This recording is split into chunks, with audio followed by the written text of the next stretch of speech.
Warren Buffett ganó 99,8 mil millones de dólares. Su competidor más cercano, con el mismo acceso a información, a tecnología, al mismo mercado, ganó 50 millones. Eso es 1.996 veces menos dinero. Y la diferencia no fue inteligencia, no fue suerte, no fue información privilegiada. Fue una única regla que aprendió a los 12 años vendiendo botellas de Coca-Cola. Una regla que Wall Street sigue ignorando después de 60 años. Si no descubres cuál es esa regla antes de invertir tu dinero, ya perdiste. Omaha, 1930. Estados Unidos apenas comienza a sentir el peso completo de la Gran Depresión. Los bancos cierran sus puertas. Las familias pierden sus ahorros de toda una vida en cuestión de días. Y en medio de ese caos económico nace Warren Edward Buffett, hijo de un corredor de bolsa que, irónicamente, ve cómo su propio negocio se desmorona apenas meses después del nacimiento de su hijo. La crisis no era una anécdota lejana para la familia Buffett. Era el aire que respiraban todos los días. El abuelo de Warren tenía una tienda de abarrotes en Omaha, y ahí, entre cajas de conservas y estantes de productos básicos, el pequeño Warren aprendió una lección que nunca lo abandonaría. El dinero no aparece por arte de magia. Se gana centavo a centavo. Y cada centavo desperdiciado es una oportunidad perdida. A los 6 años, Warren ya compraba paquetes de 6 Coca-Colas por 25 centavos y las revendía individualmente puerta por puerta, quedándose con una pequeña ganancia en cada botella. A los 11 años, hizo algo que la mayoría de los niños de su edad jamás haría. Compró sus primeras acciones. 3 acciones de Citi Service Preferred, a $38 cada una. La acción bajó primero. Warren, nervioso, la vendió apenas subió un poco, con una ganancia mínima. Después, esa misma acción subió a $200. Warren nunca olvidó esa lección. La escribió, literalmente, en su memoria como una cicatriz educativa. La paciencia mal calculada cuesta más que cualquier error de cálculo. A los 13 años presentó su primera declaración de impuestos, deduciendo su bicicleta como gasto de trabajo porque la usaba para repartir periódicos. A los 14, ya ganaba más dinero que su maestro de escuela repartiendo el Washington Post en varias rutas simultáneas. Para cuando otros adolescentes estaban preocupados por el equipo de fútbol o la próxima fiesta escolar, Warren Buffett ya llevaba un cuaderno donde anotaba cada centavo ganado, cada centavo gastado y cada oportunidad de inversión que veía en el mundo que lo rodeaba. No era un niño con suerte, era un niño que había decidido, desde edad temprana, tratar el dinero no como un premio, sino como una herramienta que se debía entender profundamente antes de usarla. Esa mentalidad, sembrada en la miseria económica de una nación entera, sería la semilla de todo lo que vendría después. En 1949, un joven Warren Buffett, ya estudiante universitario, encuentra un libro que cambiaría el curso de su vida entera, El inversor inteligente, de Benjamin Graham. Para entender por qué este libro fue tan decisivo, hay que entender el contexto. En esa época, Wall Street funcionaba mayormente como un gran casino disfrazado de sofisticación financiera. La mayoría de los inversionistas compraban acciones basados en rumores, en tendencias, en el estado de ánimo del mercado, en lo que se sentía que iba a subir. Graham proponía algo radicalmente distinto. Una acción no era un boleto de lotería con un precio que sube y baja según el capricho colectivo.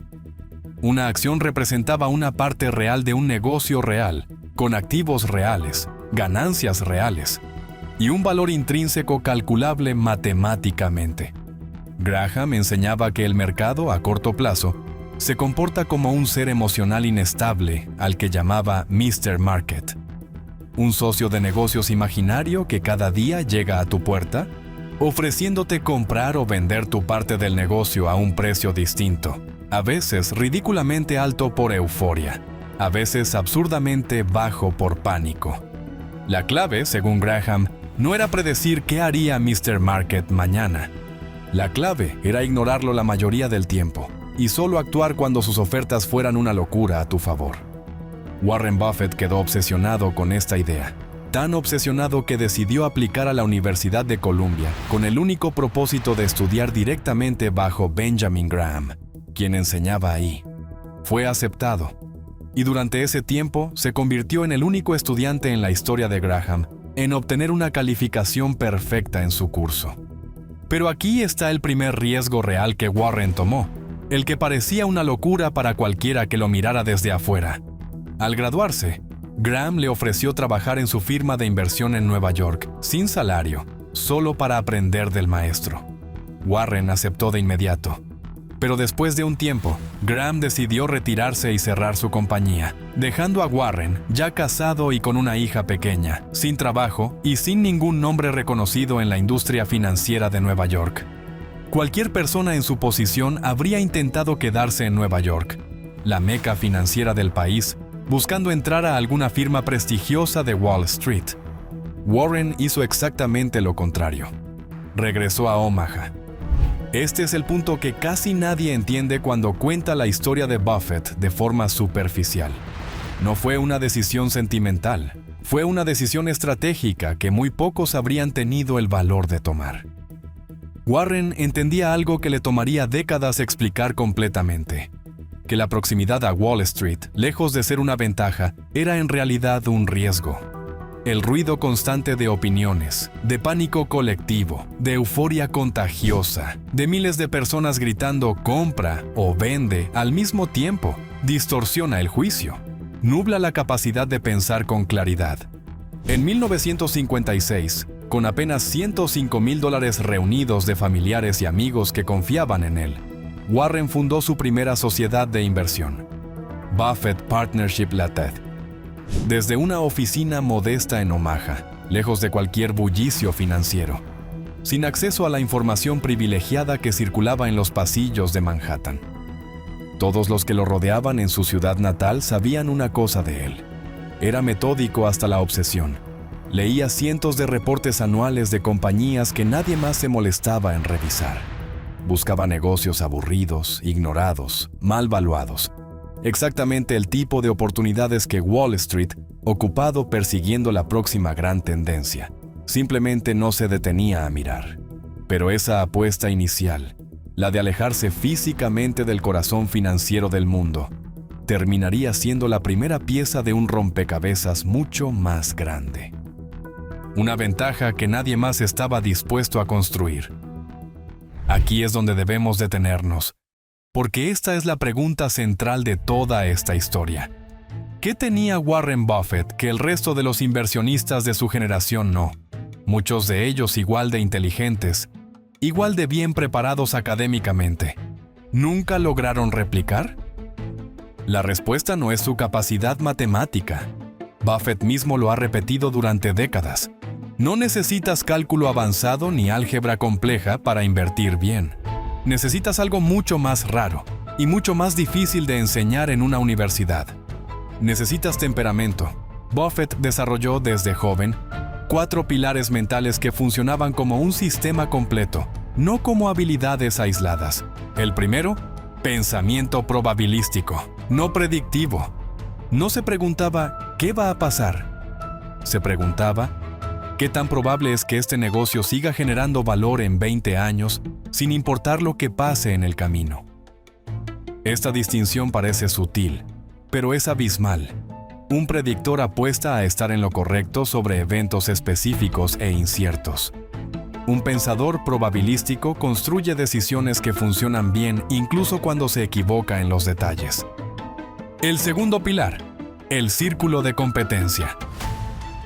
Buffett se negó, durante toda su carrera, a invertir en negocios que no entendía completamente. Se negaba porque no podía calcular con certeza razonable el valor futuro de esas compañías. Y él tenía una regla inquebrantable. Si no puedes entender un negocio lo suficientemente bien como para explicárselo a un niño de 10 años, no inviertas en él. El tercer pilar, control emocional radical. Esta es quizás la pieza más subestimada de todo el sistema Buffett. En 1974, durante una de las peores caídas del mercado en la historia de Estados Unidos, cuando el pánico generalizado hacía que los inversionistas vendieran en desesperación. Buffett dijo algo que resume perfectamente su filosofía: ten miedo cuando otros son codiciosos, y sé codicioso cuando otros tienen miedo. No era una frase bonita para una entrevista. Era literalmente cómo operaba su cerebro.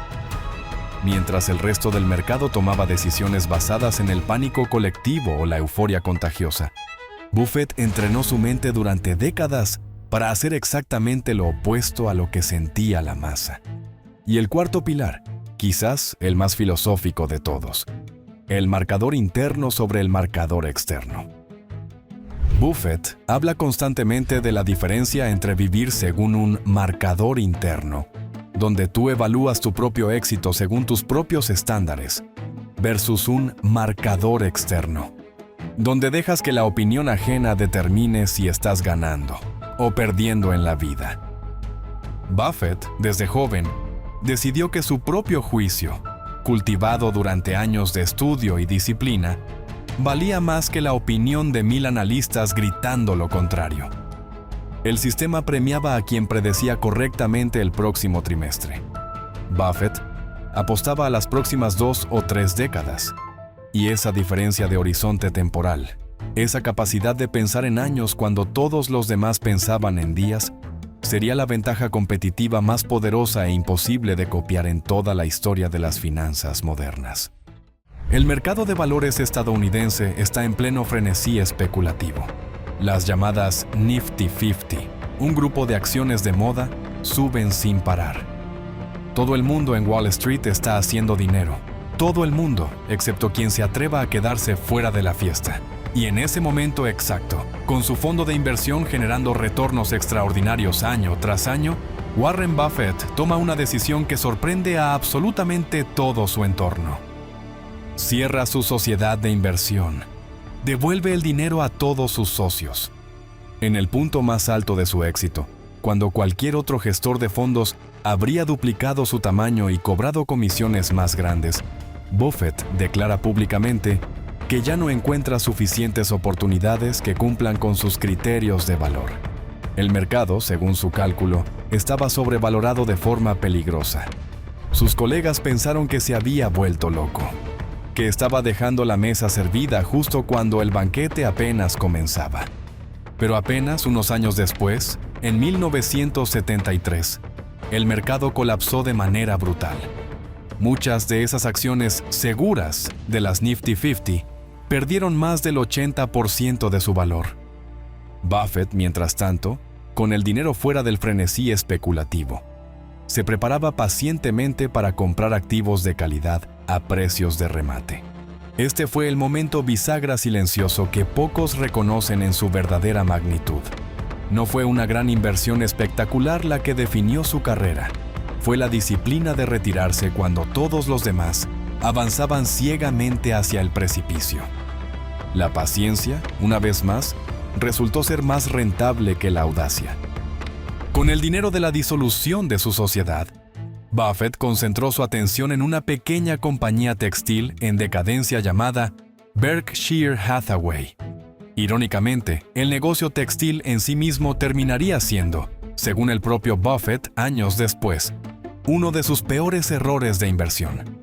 Pero el vehículo corporativo de Berkshire Hathaway se convertiría en la estructura perfecta para ejecutar su verdadera visión: comprar negocios extraordinarios a precios razonables y quedárselos para siempre. En 1972, junto a su socio de toda la vida, Charlie Munger, Buffett tomó una decisión que representa una evolución fascinante de su propio pensamiento.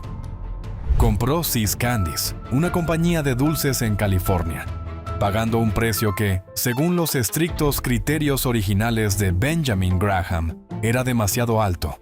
Este momento merece atención porque revela algo crucial sobre la mentalidad de Buffett: su disposición a evolucionar sin perder los principios fundamentales. See's Candies no tenía el precio de ganga que Graham hubiera exigido, pero tenía algo mucho más valioso a largo plazo: una marca poderosa, lealtad de clientes prácticamente inquebrantable y la capacidad de subir precios año tras año sin perder ventas. Lo que Buffett empezaría a llamar, con el tiempo, un moat o foso económico. Una ventaja competitiva tan sólida que protegía al negocio de la competencia de la misma forma que un foso protege a un castillo. Esta inversión, aparentemente modesta en su momento, terminaría generando cientos de millones de dólares en ganancias a lo largo de las décadas siguientes, superando por mucho su inversión inicial. Con esta nueva evolución en su pensamiento, Buffett comenzó a construir lo que se convertiría en uno de los conglomerados más poderosos de la historia empresarial moderna. Compró Geico, la aseguradora de autos, entendiendo que el negocio de seguros generaba algo que él llamaba float, dinero de las primas de los clientes que podía invertir libremente antes de tener que pagar los reclamos eventuales. Este mecanismo se convertiría en el motor financiero silencioso detrás de todo el imperio Berkshire. En 1988, Buffett tomó una de las decisiones más comentadas de su carrera. Comenzó a comprar acciones de Coca-Cola, una compañía que muchos analistas de la época consideraban ya demasiado madura, sin espacio real para crecer significativamente más. Pero Buffett no veía a Coca-Cola como una simple compañía de refrescos.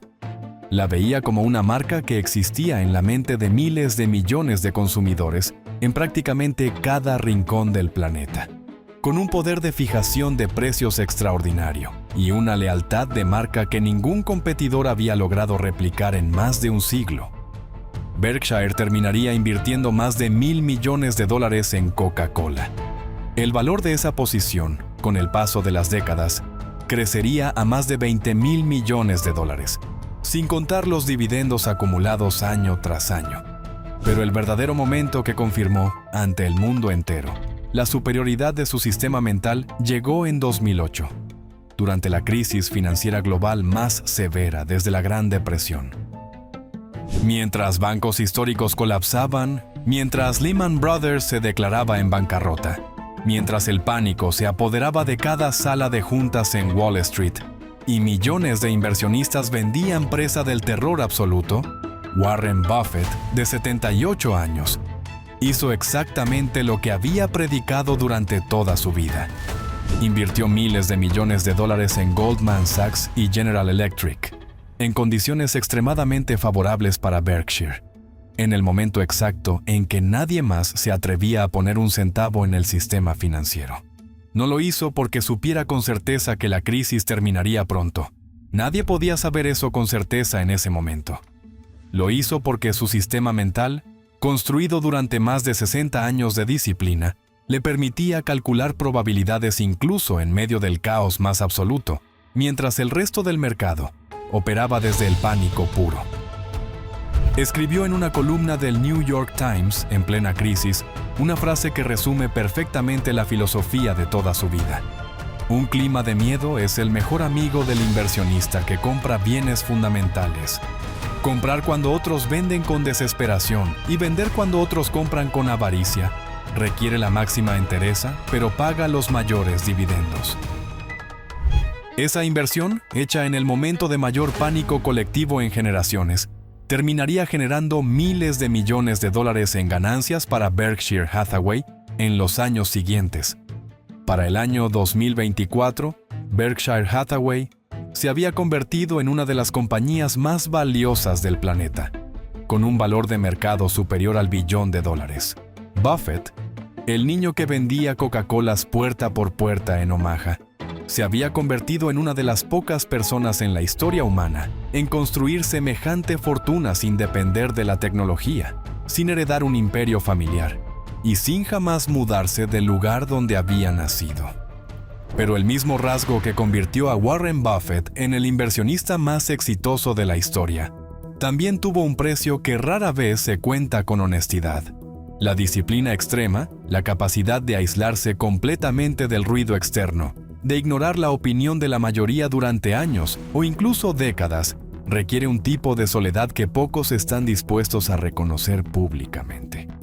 Durante los años 70, mientras la burbuja de las .com crecía de manera descontrolada casi 2 décadas después, y mientras miles de inversionistas se hacían millonarios de la noche a la mañana. Buffett fue ridiculizado públicamente por analistas y periodistas financieros, que lo llamaban un dinosaurio incapaz de entender la nueva economía. Fortune Magazine llegó a publicar un artículo con el titular «Warren Buffett, ¿qué te pasó?».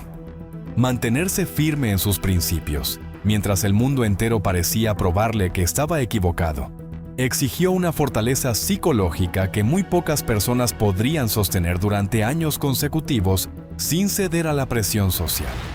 En 1991, Buffett también enfrentó uno de los momentos más tensos de su carrera, cuando Salomon Brothers, una firma de la que Berkshire era accionista mayoritario, fue descubierta manipulando subastas de bonos del Tesoro estadounidense.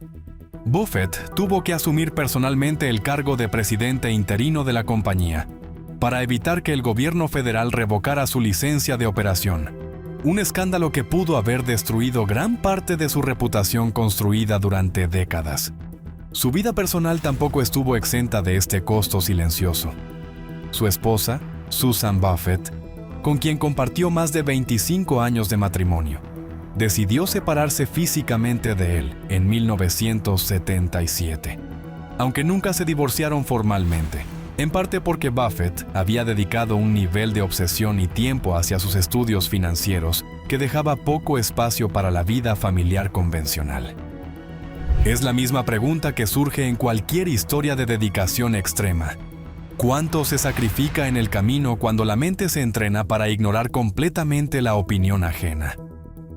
Buffett ganó la batalla contra el ruido del mercado, pero esa misma capacidad de aislamiento, de indiferencia calculada ante la validación externa, también dejó huellas profundas en las relaciones más cercanas de su vida. Hoy, con más de 94 años, Warren Buffett sigue yendo a la misma oficina en Omaha. Sigue leyendo cientos de páginas de reportes financieros cada semana. Sigue tomando decisiones con la misma calma metódica que desarrolló desde que era un adolescente vendiendo Coca-Colas puerta por puerta. Porque la verdadera ventaja de Warren Buffett nunca fue tener información privilegiada, ni una fórmula matemática secreta, ni la capacidad sobrehumana de predecir el futuro con precisión. Su ventaja fue construir una mente capaz de pensar en décadas mientras el resto del mundo pensaba en minutos. Una mente capaz de ignorar el pánico colectivo y la euforia contagiosa con la misma indiferencia calculada. Una mente que entendió, desde muy joven, que la paciencia extrema, sostenida durante décadas sin interrupción, es en realidad la forma de inteligencia más rara y más rentable que existe. No ganó porque supiera lo que iba a pasar. Ganó porque construyó una mente que no necesitaba saberlo. Y esa es quizás la pregunta más incómoda que esta historia nos deja a todos nosotros. En un mundo obsesionado con la gratificación inmediata y las respuestas instantáneas, ¿serías capaz de sostener la misma decisión, la misma disciplina, la misma paciencia durante 60 años consecutivos, aunque el mundo entero te dijera que estás equivocado? Si este caso de estudio te dejó pensando, hay 3 libros que van mucho más profundo en la mente y el método de Buffett. Te los dejo en la descripción del video.